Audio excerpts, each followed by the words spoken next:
morning, for today's video, gagawa ako ng puchero gisaw. So I have here the pollo, the pitsay, kalahati ng patatas. Nakapag-isa na ako ng sibuyas, kamatis, nung isang araw nagkamali ako. Pero lalagyan ko siya ng isa pang kamatis. And the kai or yung nok-nok mamaya, puputulin ko siya.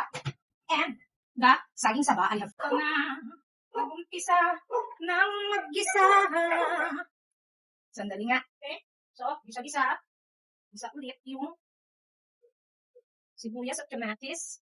Hindi, huwag mong luya. Gisayin muna natin yan. Puchero gisaw. Kaya nga gisaw kasi gisado. Typical Caviteño, Chabacano, Cavite City, Vianda. Okay, nagisa ko ng bahagya yung fresh na kamatis.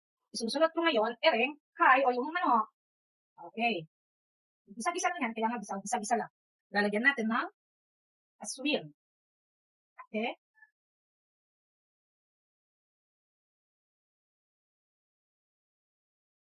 Tatakpan natin. Isunod natin ang patata. Gisa-gisa lang yan.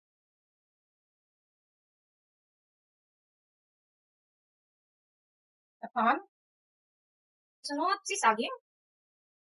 Ayan, saging na sopa. Ang saging ni Pasin. Ayan. Okay? Tapan ulit. Mamaya ulit. Na yung patata. Next is, lalagay ko na ang pitsay at saka the repolyo. Tapos, ganyan ko lang siya. Ganyan lang ang magluto ng puchero gisaw. Kaya nga gisaw kasi gisado. Jalo-jalo ng kaunti. Ay, huwag ka malalaglag. Yan. Kailangan kasi the gulay is malambot din. Gawa ng pakain. Okay? Takpan. And yan, finish na. Luto na ang aking puchero gisaw na chicken. Okay, so this is our puchero gisaw, our ulam for the day. For today.